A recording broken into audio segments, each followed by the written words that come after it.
Irmãos, abram suas Bíblias em Jeremias capítulo 18, versículos 1 até o 6. Jeremias capítulo de número 18, dos versículos 1 ao 6. Diz assim a palavra do Senhor. A palavra do Senhor que veio a Jeremias dizendo: Levanta-te e desce à casa do oleiro, e lá te farei ouvir as minhas palavras. Desci à casa do oleiro, e eis que ele estava fazendo a sua obra sobre as rodas. Como o vaso que ele fazia de barro se quebrou, ou quebrou-se na mão do oleiro, tornou a fazer dele outro vaso, conforme o que pareceu bem aos olhos do oleiro fazer. Então veio a mim a palavra do Senhor, dizendo: Não poderei eu fazer de vós como fez esse oleiro, ó casa de Israel, diz o Senhor. Eis que como barro na mão do oleiro, assim sois vós na minha mão, ó casa de Israel. Amém. Tome seu assento. Quando a gente abre a Bíblia Sagrada, a gente vê um Deus, já nos primeiros versículos, que fala para dentro das trevas.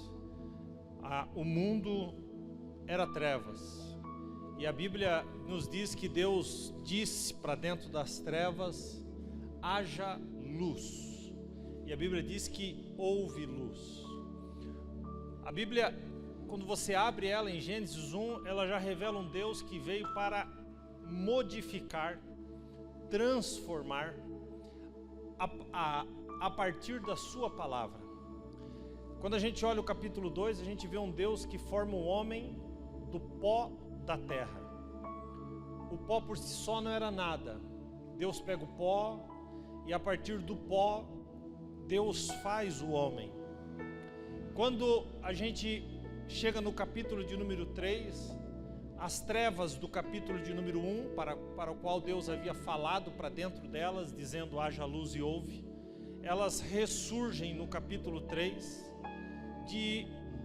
de uma forma diferente da do capítulo 1, porém treva do mesmo jeito. Surge ali a serpente, e a serpente fala com a mulher, e o homem, que foi criado por esse Deus, ao invés de fazer aquilo que Deus fez e falar para dentro das trevas, repreender aquela serpente, ele se cala. A sua mulher toma do fruto, dá a ele, e os dois comem juntos, porque os dois estavam juntos. Enquanto a serpente falava com a mulher, a palavrinha hebraica ali é inha, o homem estava no lado. É uma palavra usada para abraçar, o que significa dizer que provavelmente enquanto a serpente falava com a mulher, o homem estava com a mão no ombro da mulher, próximo da mulher, a ponto de estar abraçado, muito próximo da mulher. Como o homem não faz o que Deus fez, falar para dentro das trevas, mas ele se cala dentro das trevas, as trevas dominam o homem.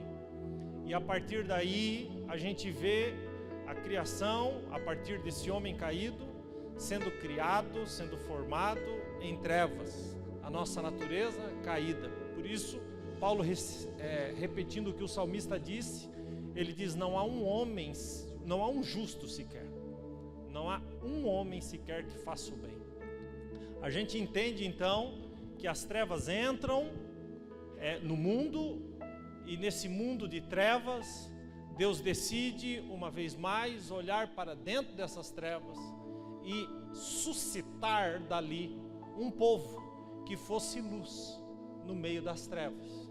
Deus então chama Abraão no capítulo de número 12 de Gênesis e faz algumas promessas a ele, dizendo que faria dele uma grande nação, multiplicaria a partir dele a sua descendência.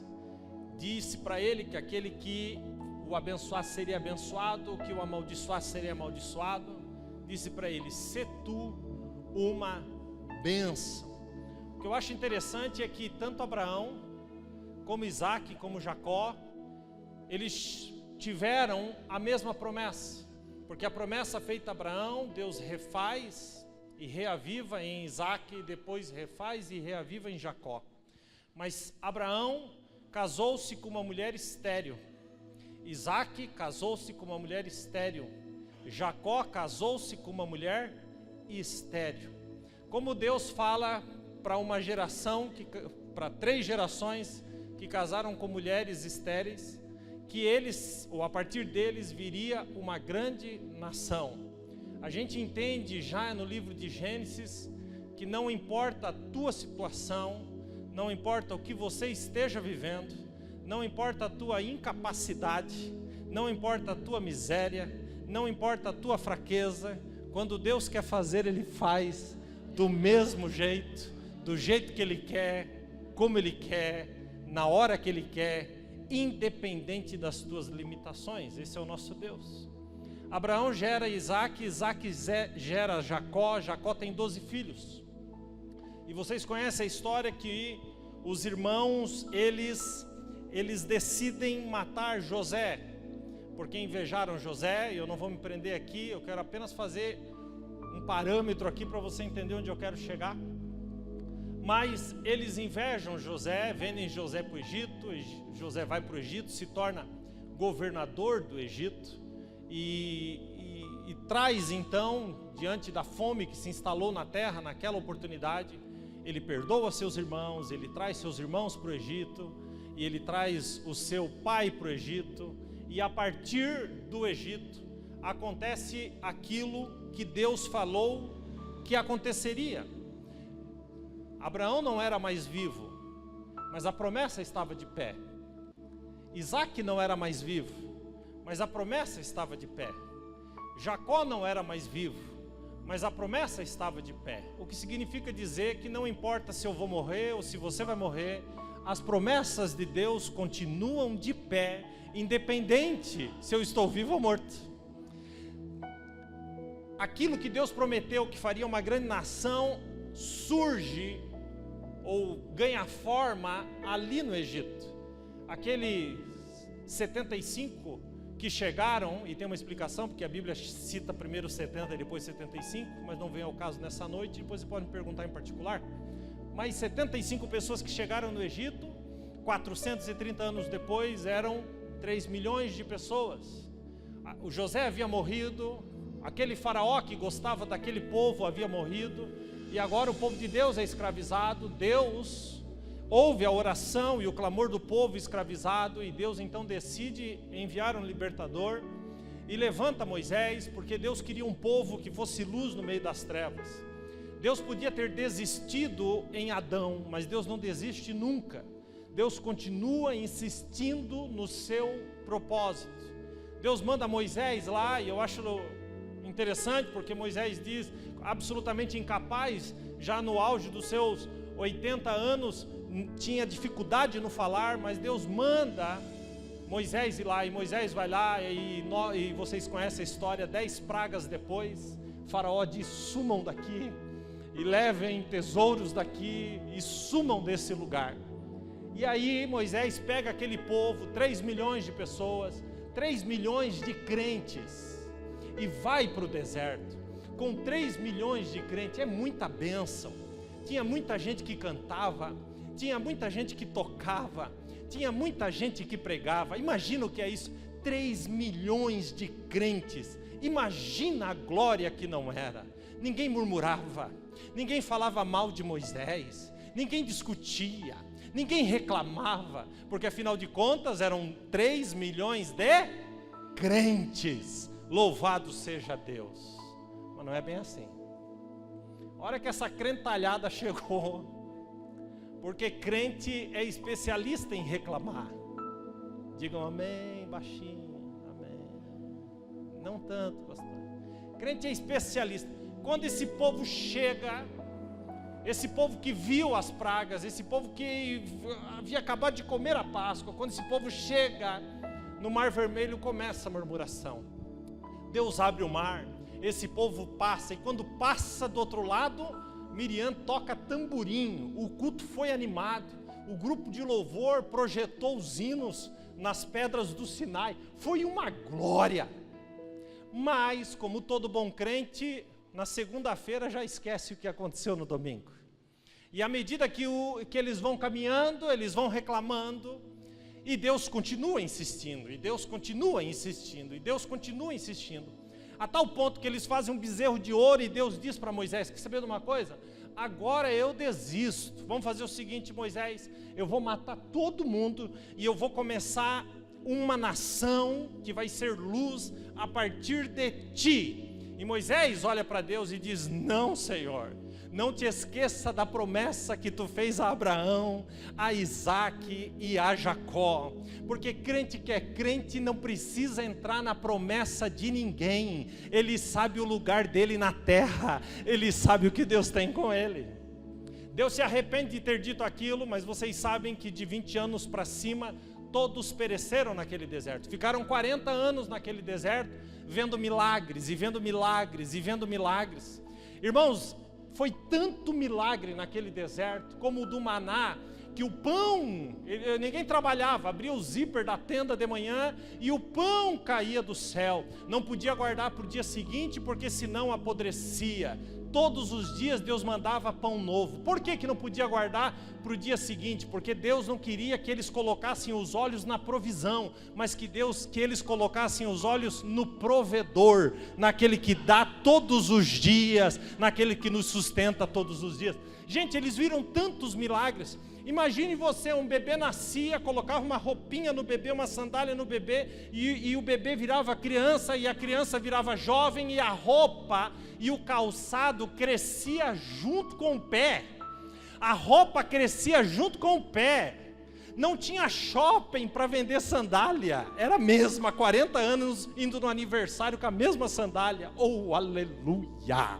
Que bênção! Não tinha nada disso, era tudo a mesma roupa, ou a mesma sandália, tudo do mesmo jeito. Deus era o seu provedor.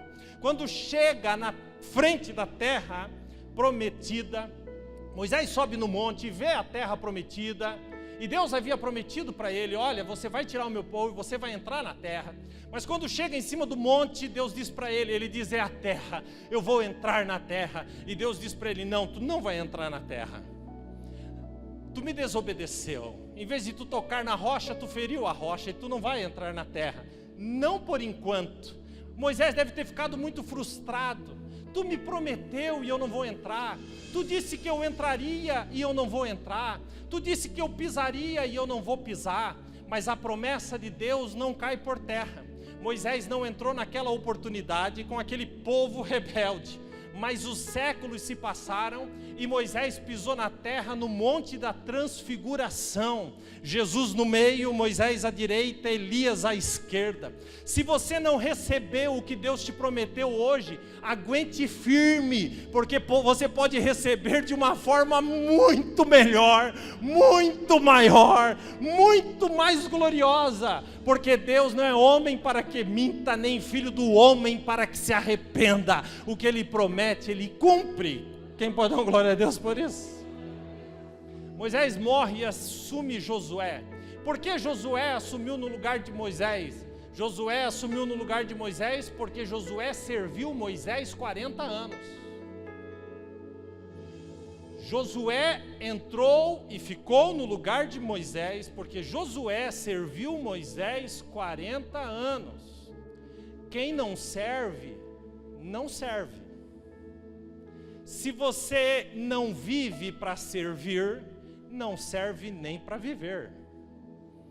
O evangelho é simples, é serviço.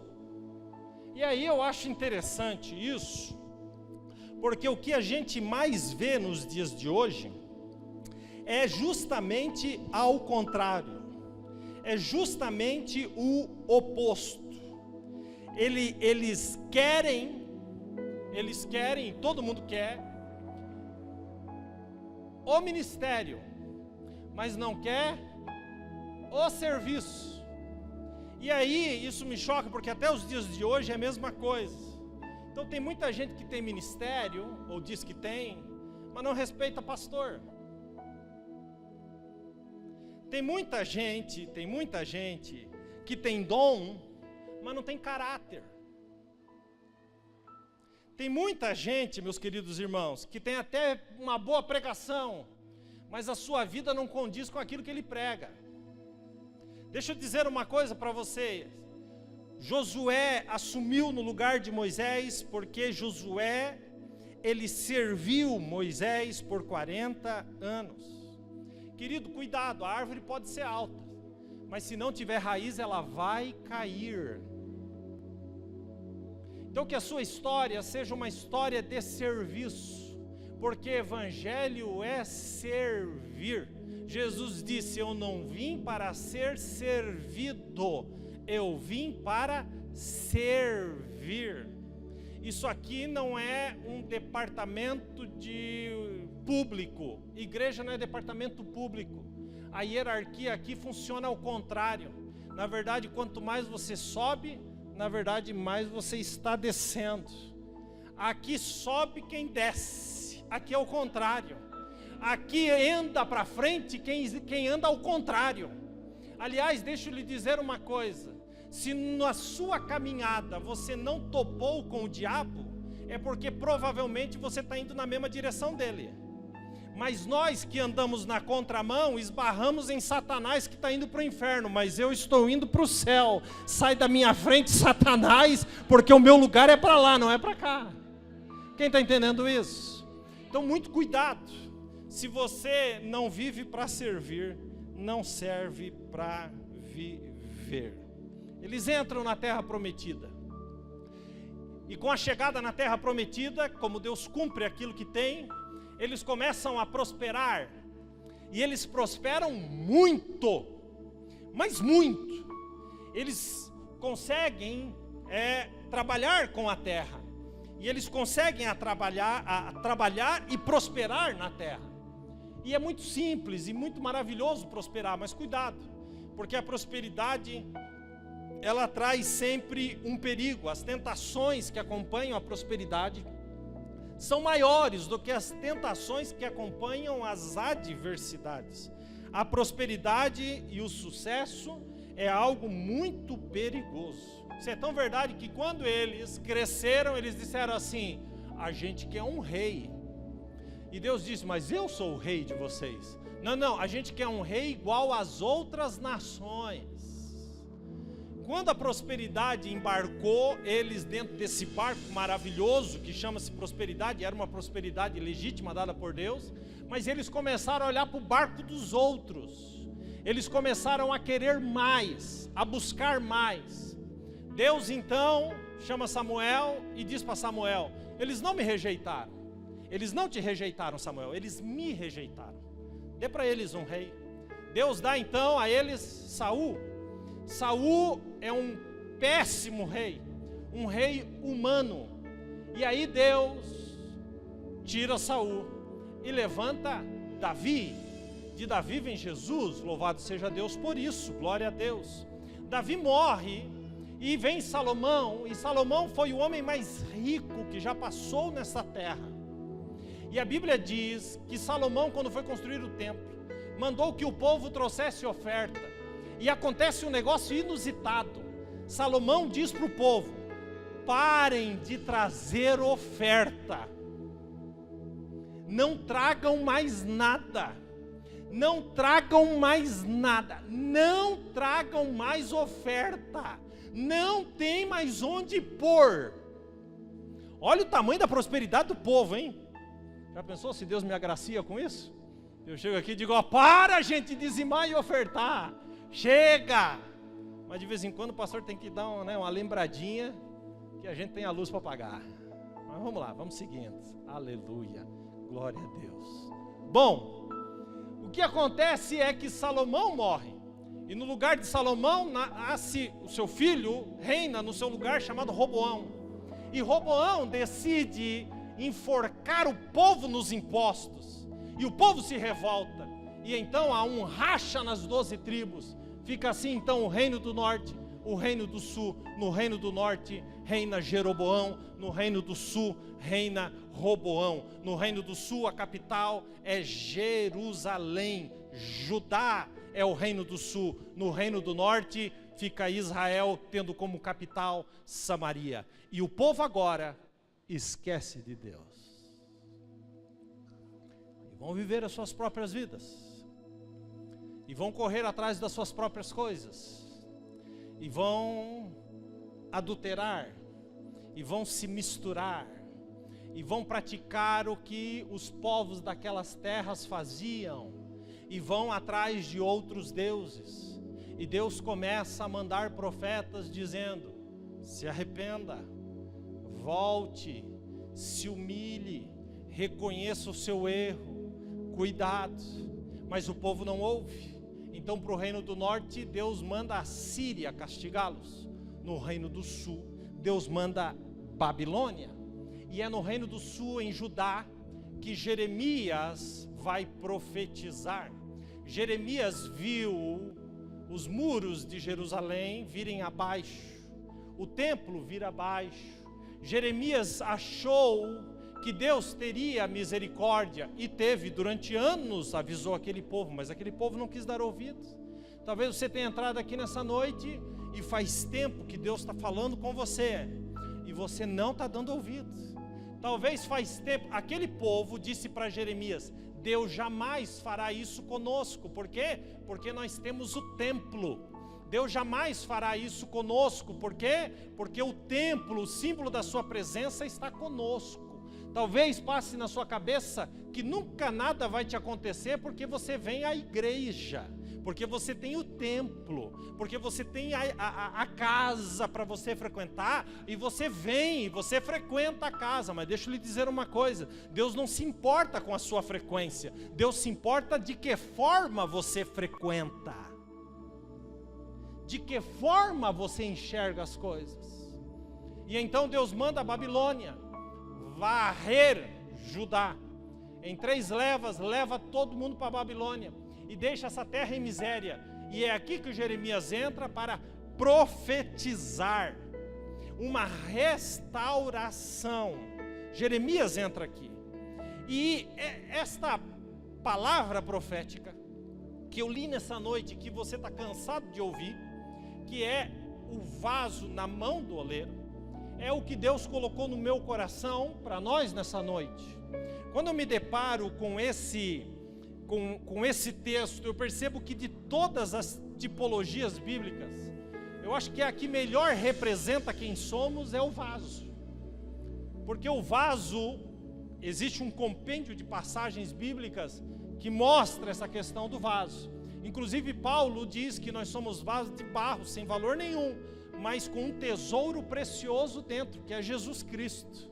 Então eu não venho aqui fazer culto ao vaso, mas eu venho fazer culto àquilo que está dentro do vaso. Jesus Cristo de Nazaré, que mora, que vive e que se move dentro de nós. Quem tem Jesus dentro do vaso aí, diga glória a Deus.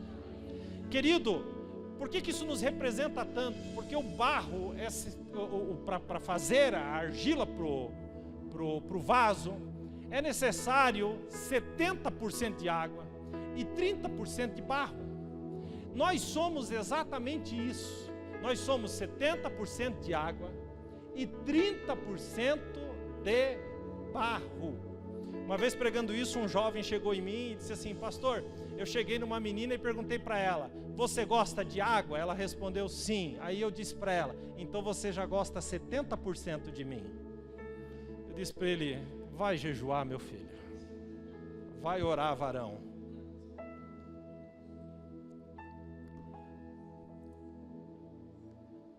Não usa isso não, viu? Continuando.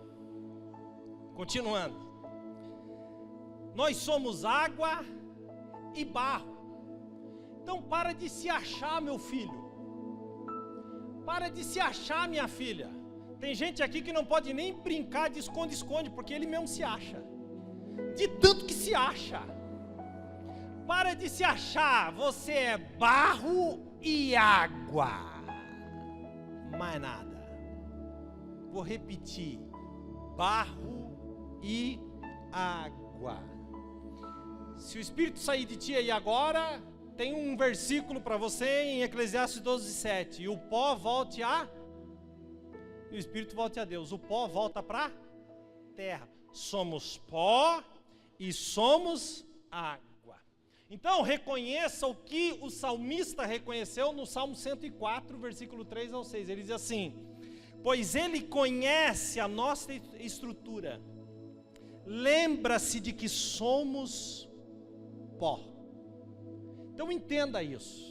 O Senhor conhece a tua estrutura, e a tua estrutura não é isso que você fica mostrando para os outros, não. A tua estrutura é pó. A tua estrutura é pó, e Deus sabe que você é pó. Tiago entendeu isso e diz assim: a nossa vida é como um vapor. O vapor e o pó são duas coisas muito parecidas. Ambos são soprados e somem. Acabou. Não acha mais. Sopra um pouquinho de pó, abre a sua mão com um pouquinho de pó no vento. E quando o pó sair da sua mão, tenta pegar ele de volta e juntar na sua mão. Acabou. Nós somos pó. Quando eu olho para esse texto, eu percebo algumas verdades. A primeira delas é que Deus diz para Jeremias o seguinte: levanta-te e desce à casa do oleiro, e lá eu te farei ouvir as minhas palavras. O versículo 3 diz assim: e desci à casa do oleiro. Observe, Deus diz assim para ele: desce à casa do oleiro. No versículo 3 ele escreve: eu desci à casa do oleiro. Vocês perceberam que Deus não deu o endereço da casa?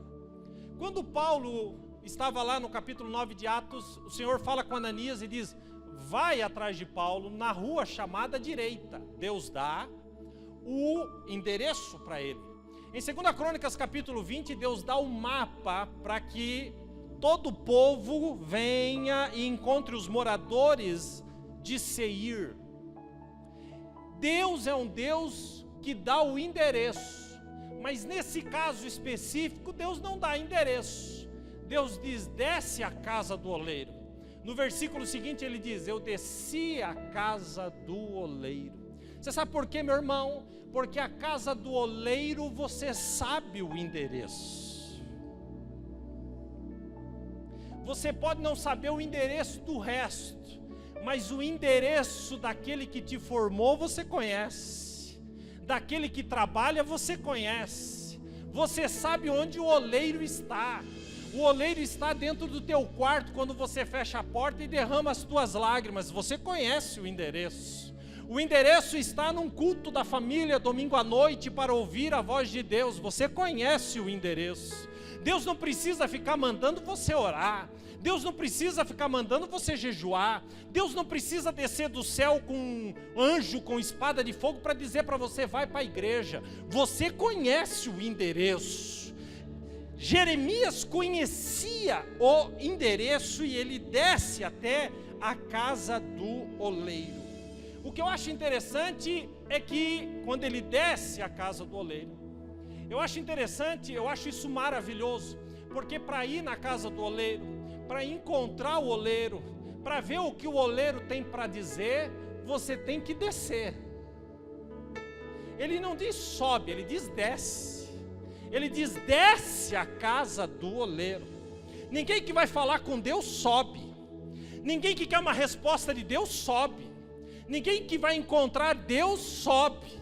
A gente tem que descer. Por quê? Porque a gente é pó, pó desce. É o oleiro que fala de cima, nós estamos embaixo. Não é a gente que determina o que vai falar para o oleiro. A Bíblia diz, o Senhor diz para ele: desce lá e lá eu vou falar contigo. Porque na casa do oleiro não é você que fala, na casa do oleiro é o oleiro que fala. Não é você que questiona, não é você que pergunta, não é você que liga o achômetro, quem fala é Deus. Você fica quieto, desce para a casa do oleiro. Então ele desce para a casa do oleiro, e quando ele chega na casa do oleiro, como eu queria que essa palavra não tivesse ali, mas está. O versículo vai dizer assim: e desci à casa do oleiro, e eis que ele estava fazendo. Ele estava fazendo. Olha que coisa. Quando ele chega na casa do oleiro, o oleiro não começa a fazer porque ele chegou. Quando ele chega na casa do oleiro, o oleiro não olha para ele e diz: não, eu vou começar a trabalhar, me observa. O oleiro já estava fazendo. Ele não viu, mas o oleiro já estava fazendo. Ele não entendia, mas o oleiro já estava fazendo. Ele não tinha a menor ideia, mas o oleiro já estava fazendo. Você está aqui e não está vendo, mas ele já está fazendo. Você está aqui e não entende, mas ele já está fazendo. Você está aqui e a tua família está lá fora, mas ele já está fazendo. Você está aqui e as coisas estão acontecendo, mas ele já está fazendo. Eu não estou entendendo, mas ele já está fazendo. Ele está fazendo.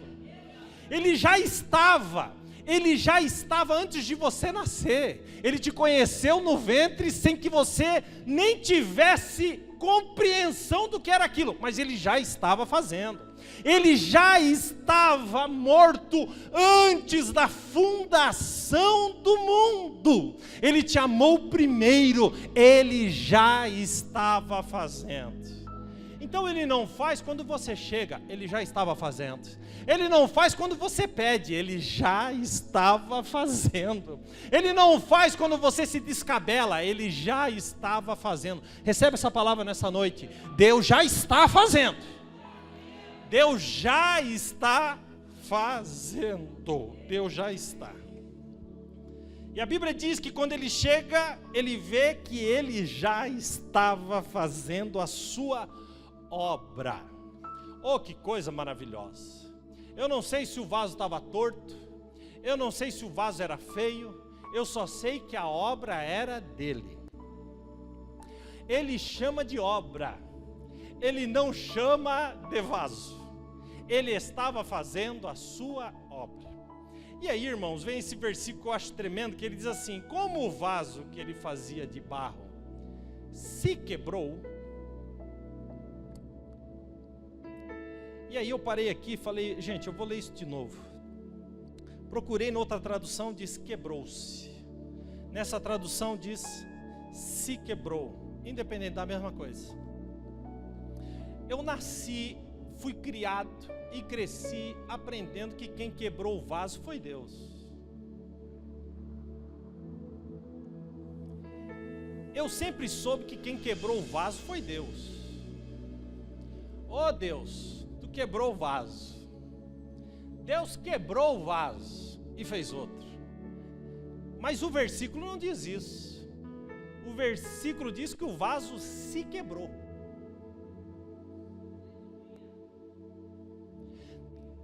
Então não começa a dizer que as coisas que acontecem na sua vida é porque Deus, é porque isso. É você mesmo que está se quebrando. Você se quebra quando você vai onde não deveria ir. Você se quebra quando você fala o que não deveria falar. É você que está se quebrando. É você que está se arrebentando. É você que está se autodestruindo. Ele diz, o vaso se quebrou.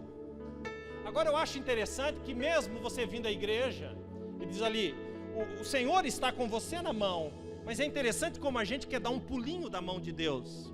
É só um pulinho da mão de Deus. Eu vou dar um pulinho da mão de Deus. Um pulinho. Eu só vou ali e já volto.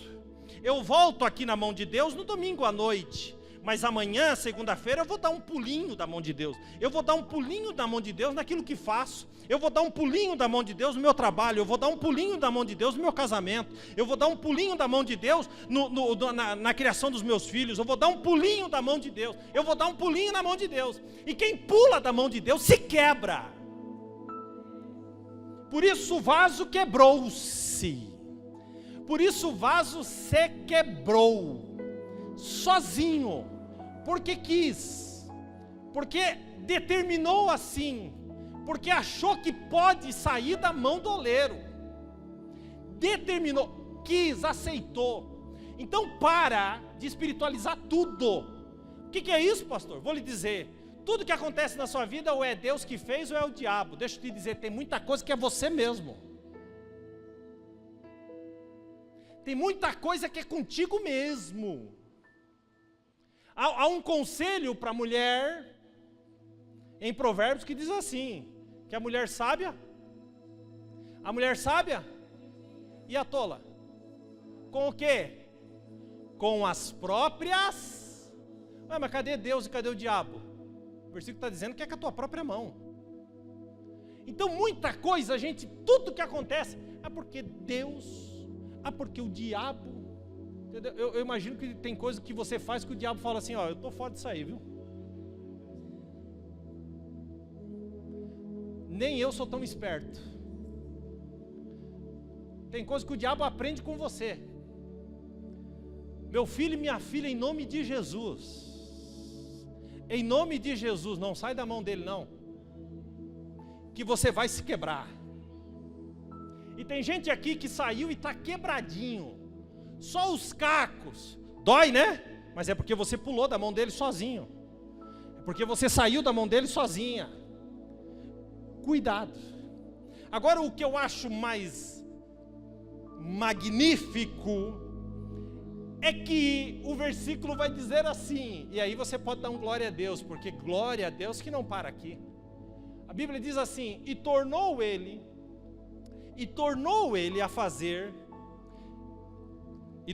Deus a fazer dele outro vaso. Observe, Deus pega o mesmo barro, diga amém, mas faz outro vaso. Deus não pega outro barro, o barro é o mesmo, o vaso é outro. Deixa eu lhe dizer uma coisa, em nome de Jesus nessa noite, querido, para você levar essa palavra para essa semana, para sua casa. Você é o mesmo, você é a mesma, mas Deus quer fazer a partir daí outra coisa. Deus quer fazer outro vaso. Então quando o vaso quebra, eu imagino um oleiro que se agacha para juntar os pedaços daquele barro imprestável que escapou das mãos dele. Só escapa da mão do oleiro o vaso quando tem ar dentro do barro.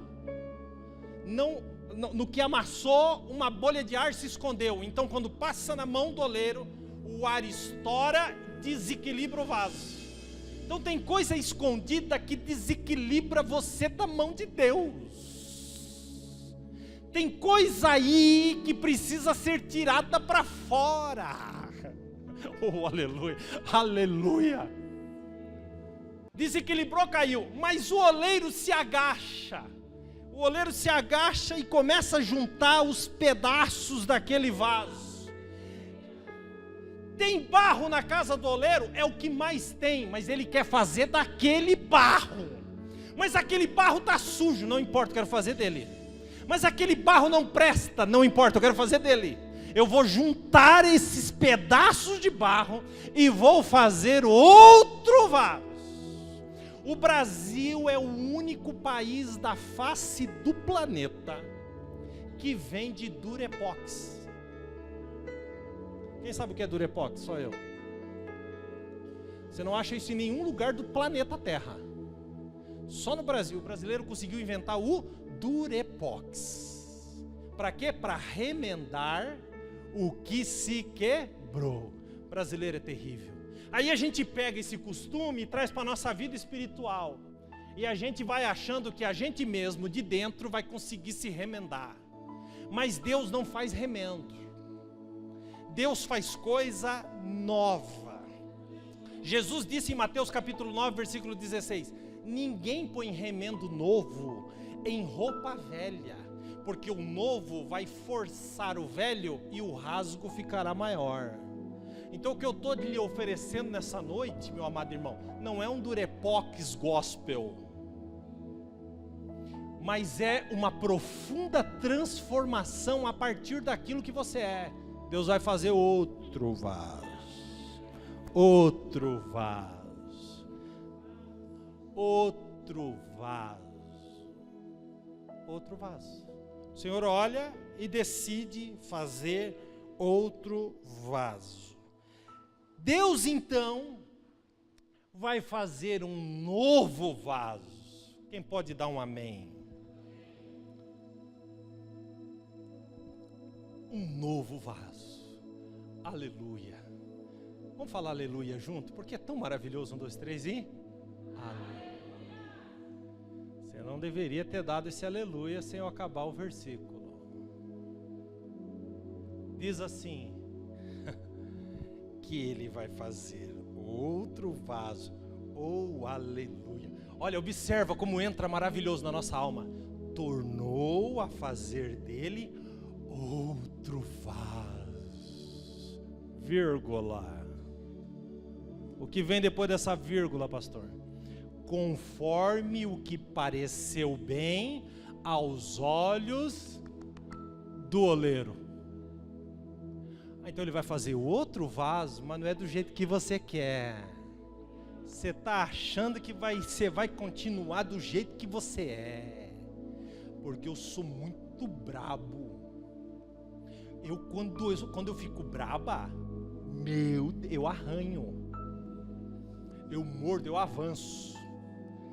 Eu sou muito loucão, pastor. É lindo. É linda do Senhor. Mas ele vai te pegar e vai fazer outro vaso.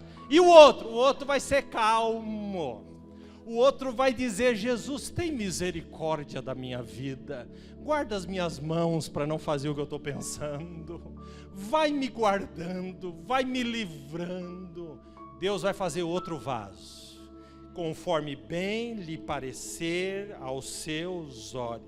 E isso dói. Isso não é do seu jeito. Dói muito. Dói ou não dói? Quem sabe do que eu estou falando, levanta a mão. Ah, como dói. Mas dói demais. Mas, em Isaías 45:9, há uma palavra para aquele que acha que Deus vai fazer do teu jeito. Diz assim: ai daquele que contende, que briga com o seu Criador, o caco entre outros cacos de barro. Porventura dirá o barro ao seu Criador: o que é que tu estás fazendo? Quem fala é Ele, quem determina é Ele, quem manda é Ele. E você: eu sou pó, eu sou caco, eu estou quebrado, faz conforme o teu querer na minha vida. Oh, aleluia, louvado seja o santo nome do Senhor. O que é mais maravilhoso, eu já vou parar, não vou me alongar, não quero te cansar, é que apesar do vaso ter quebrado, apesar do vaso estar espatifado, Deus não desiste do vaso. Oh, aleluia. Ou se Ele desistisse, irmãos, se Ele desistisse, ia ter outro pregando aqui, não ia ser eu. Ele não desiste do vaso. Ele não desiste do vaso. Tem muito barro lá, um monte. É o que mais tem na casa do oleiro. Se o barro não presta, por que ele não pega outro barro?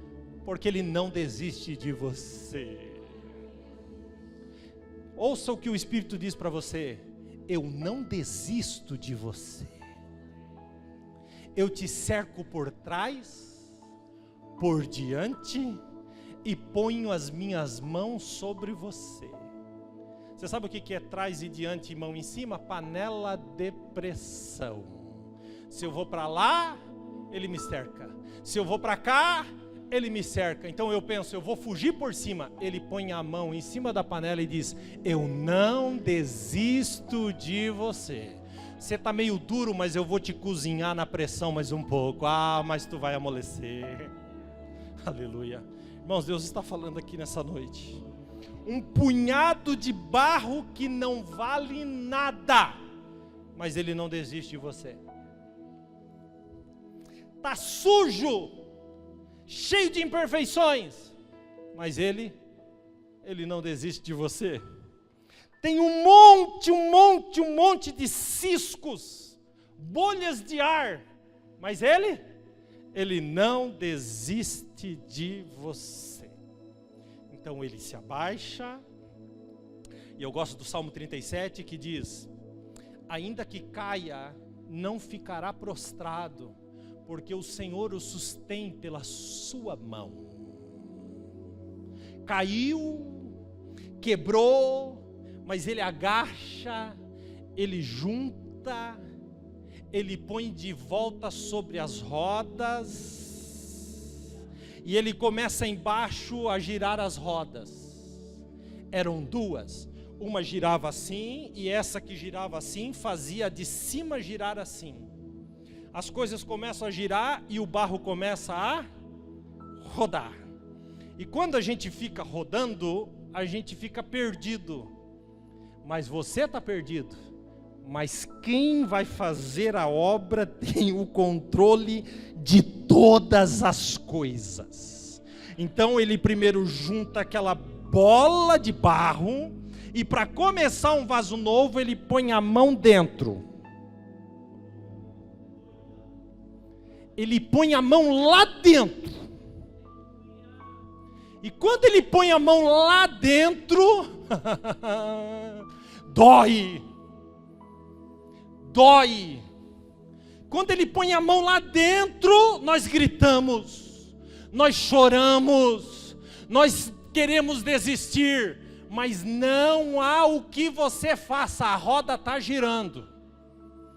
Ele está no controle de todas as coisas na sua vida. A roda gira porque Ele manda girar. A roda roda porque é Ele que está pressionando a roda para girar. Mas você não escapa da mão dele. Ele vai fazer um vaso novo. Ele vai fazer um vaso novo.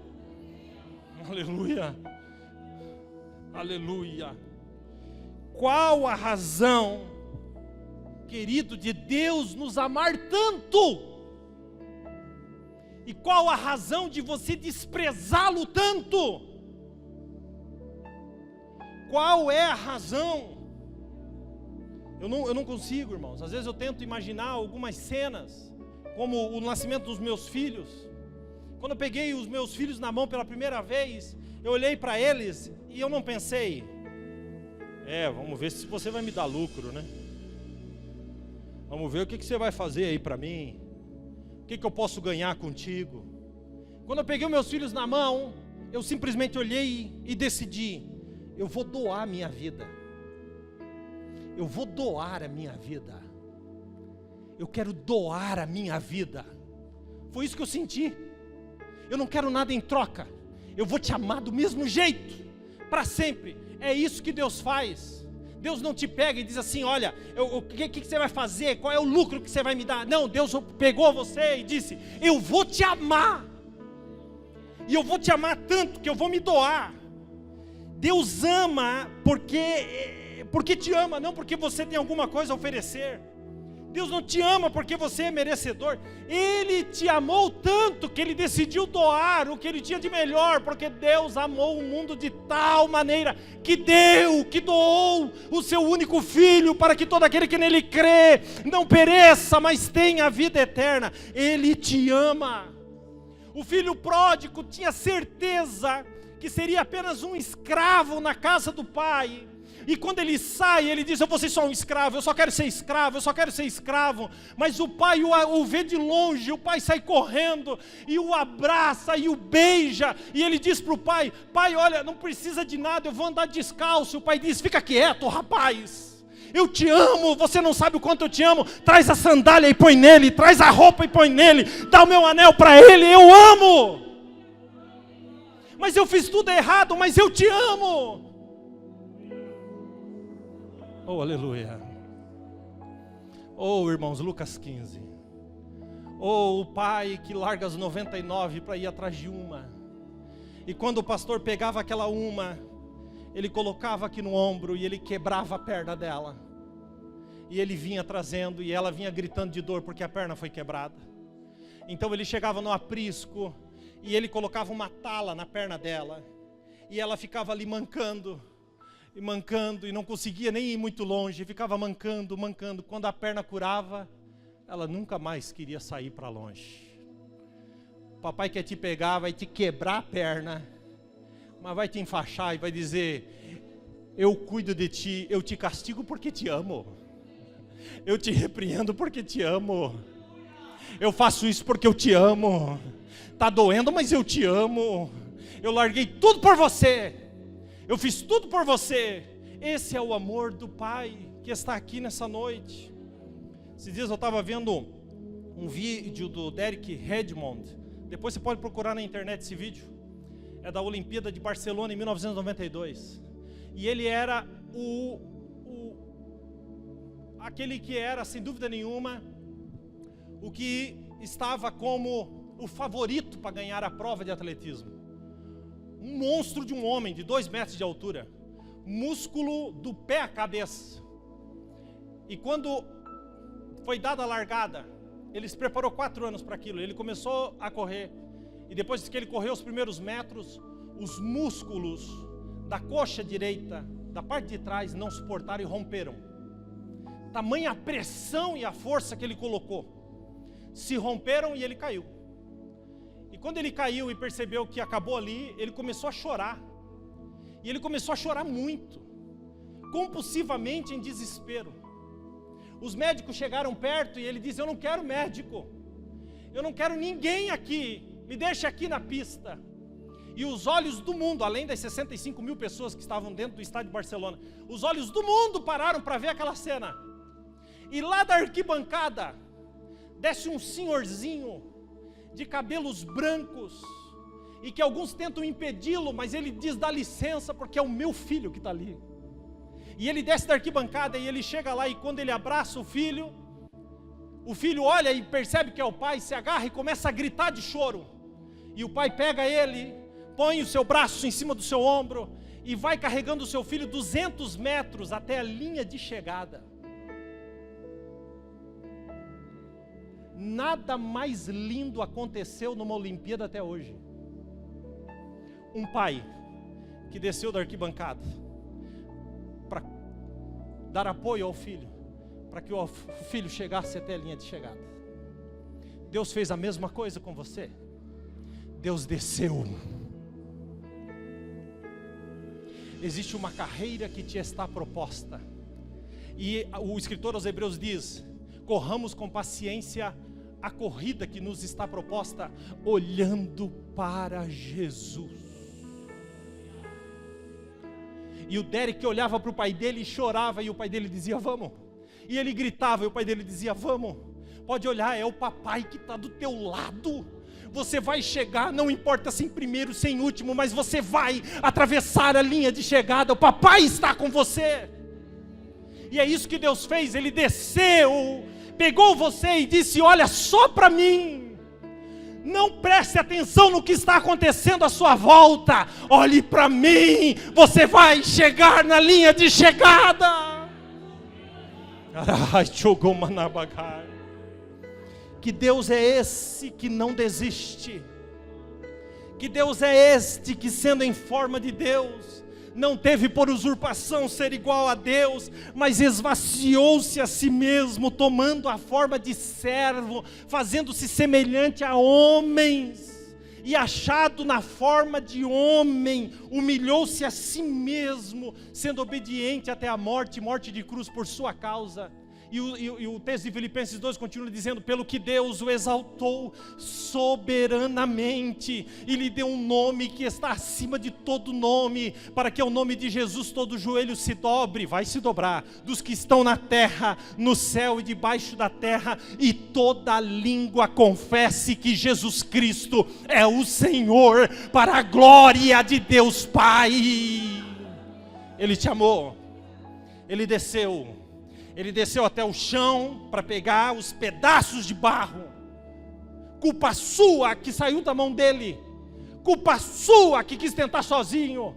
Mas ele se abaixou, pegou de novo e disse: eu vou fazer outro vaso, mas a partir de você mesmo.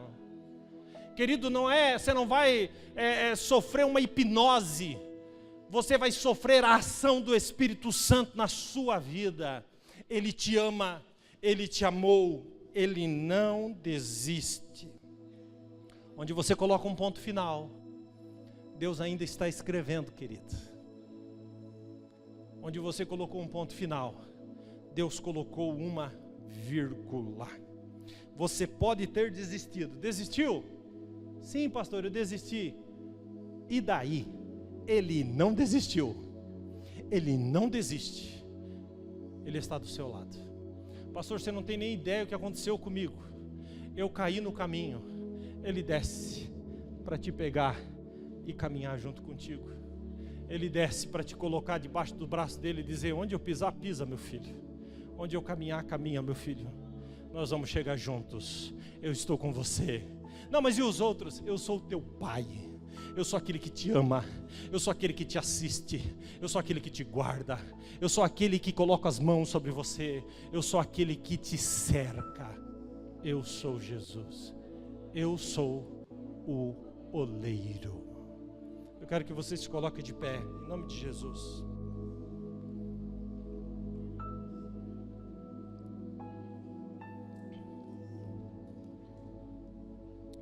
Aleluia. Irmãos, eu quero fazer uma oração nessa noite. E essa palavra é uma palavra muito específica para algumas pessoas aqui. É assim que Deus faz.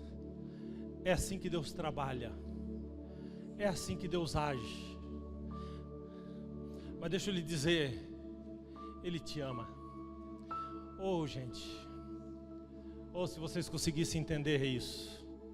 Ele te ama. Pastor, eu não entendo, eu estou todo quebrado, toda quebrada, eu não entendo. Ele te ama. Pastor, tá doendo, tá girando e eu não estou entendendo nada. Ele te ama. Ele te ama. Ele te ama. Ele te ama. Ele te ama. O versículo de Isaías diz: aquilo que está torcido se endireitará. Ele te ama. É quando o ferreiro bate com mais violência na espada que ela fica mais valiosa, mais precisa, mais cortante. Ele te ama. Ele ama você. Ele é tão bom para ti. Ele te ama. Nessa noite eu quero fazer uma oração por você. Antes, porém, eu preciso perguntar: existe alguém aqui que gostaria de entregar a sua vida para Jesus? Existe alguém aqui que gostaria de levantar as mãos e dizer: Senhor, eu me submeto ao teu senhorio, seja dono da minha vida? Existe alguém aqui que gostaria de entregar a sua vida para Jesus? Existe alguém? Aleluia. Existe alguém aqui que gostaria de se reconciliar com Jesus? Eu tive fora, eu tive afastado, mas eu não aguento mais. Eu tentei, mas eu não aguento mais. Eu só me quebrei, mas eu quero voltar. Existe alguém? Faz um sinal comigo. Faz um sinal para mim com a mão. Existe alguém? Existe alguém? Enquanto você vai decidindo, existe alguém? Você pode perguntar para a pessoa que está do seu lado: viu, você quer receber essa oração? Eu vou lá com você. Existe alguém? Esse é o momento mais lindo, mais importante, mais sublime do culto. Alguém que se entrega para Jesus. Existe alguém? Existe alguém?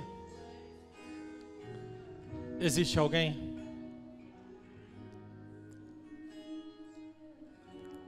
Aleluia. Aleluia. Tu tens sido tão bom.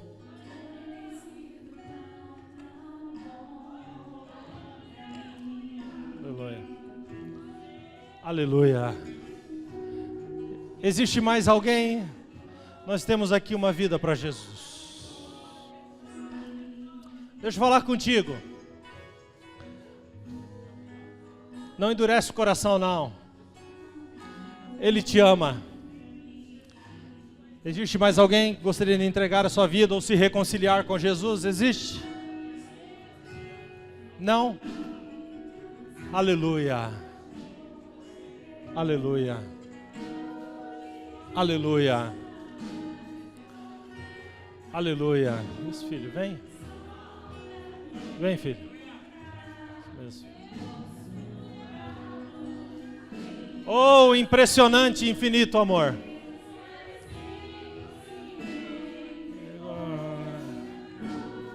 Deus te abençoe. Que Deus te abençoe. E essa vida é muito preciosa. Eu quero colocar a vida do Reinaldo, pai. Se eu tocar nessa vida. Olha, eu queria tocar com poder, pai. Aleluia. Aleluia. Isso, vem. Aleluia. Aleluia. Aleluia. Olha o que Deus faz. Primeiro Jesus salva o Paulo. Depois Deus usa o Paulo para salvar outros. Quem aqui já foi salvo? Deus quer te usar para salvar outros. Só vou perguntar mais uma vez. Existe alguém que gostaria de entregar a sua vida para Jesus? Existe alguém? Existe mais alguém? Aleluia. Agora eu quero fazer um segundo apelo aqui, nós vamos orar. E nós vamos encerrar. E o meu apelo é para você, vaso. A gente gosta tanto de se chamar de vaso, né? Fala, vaso. É para ti mesmo, vaso. Ê, vaso. Pulou da mão de Jesus, né, vaso? Quebrou, né, vaso? Espatifou, né, vaso? Mas o oleiro está aqui nessa noite. Você sabia o endereço. E você só veio porque você sabia o endereço. Então Deus quer falar com aquele vaso. Deus quer dar uma nova chance para aquele vaso. Deus quer começar de novo naquele vaso. Ô vaso, deixa Ele te pegar do chão. Deixa Ele te colocar nas rodas. Deixa Ele colocar a mão dentro de ti. Deixa Ele fazer. Aleluia. Aleluia. Aleluia. Oh, aleluia. Faltava você, faltava você. Oh, como Jesus te ama. Oh, como Jesus te ama. Me ajuda aqui, me ajuda aqui. Oh, aleluia. Oh, aleluia. Ô vaso, agora é contigo. Voltei para você, vaso.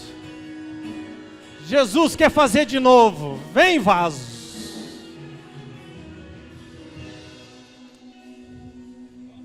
Jesus quer fazer de novo. Se essa palavra falou com você, vem aqui à frente, correndo. Vem. Não, mas eu vou rodar na roda dele. Mas quem vai te segurar é ele.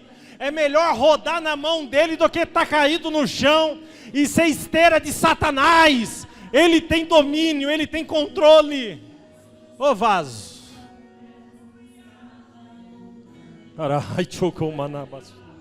Oh, aleluia. Oh, aleluia. Oh, aleluia. Oh, aleluia. Oh, aleluia. Oh, aleluia. Vamos orar?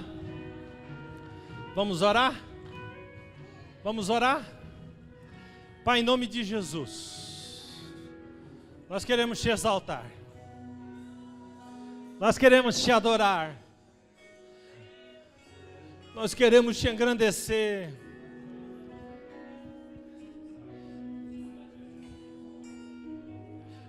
Oh meu Deus, por que tu não desiste? Por que tu não deixa no chão? Oh meu Deus, por que tu nos ama tanto? Arahai chorehe badagaba suderege manahai. Orehei chorehe managaba suderehe badabagai. Oh, junta do chão nessa noite. Coloca na tua mesa. Pode doer, pode girar, mas eu prefiro estar nas tuas mãos.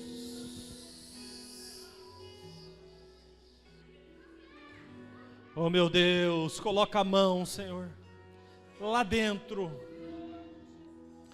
Coloca, Senhor, a mão lá dentro. Arahai chorehe badagaba suderege managas. Chorehe badagaba dagasso. Oh, do mesmos faz novos vasos. Novos vasos.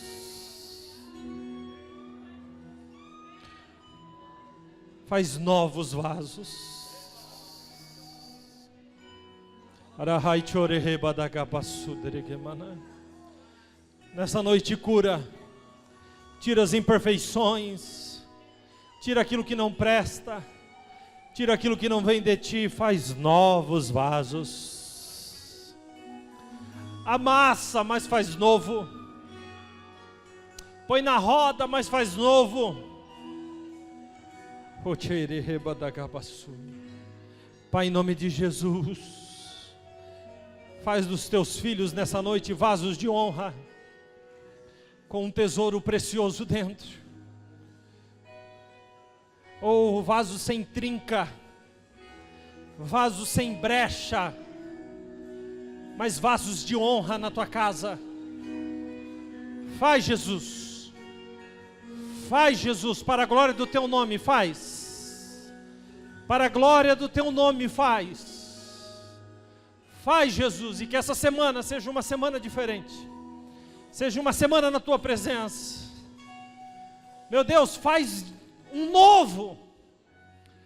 Faz o novo, Jesus. E enche de azeite, enche da tua glória. E enche do teu poder. Oh, oleiro amado. Oleiro querido.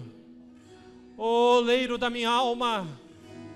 Oh, oleiro, faz como tu quer. Nós entregamos tudo para ti. Escreve o nome dessas pessoas no livro da vida que se entregaram, se reconciliaram nessa noite. Escreve uma nova história.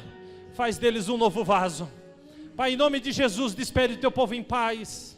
E que seja uma semana de vitória, uma semana de glória, uma semana de transformação, uma semana, Senhor, onde tu transformará, fará, realizará coisas novas na vida do teu povo. É o que eu te peço nessa noite, para a glória do teu nome. Amém, amém. Erga sua mão bem alto, que o grande amor de Deus, que a graça salvadora de Jesus, a comunhão e as consolações do Espírito Santo estejam com todos vocês, hoje e sempre. Todos digam amém. Deus abençoe em nome de Jesus.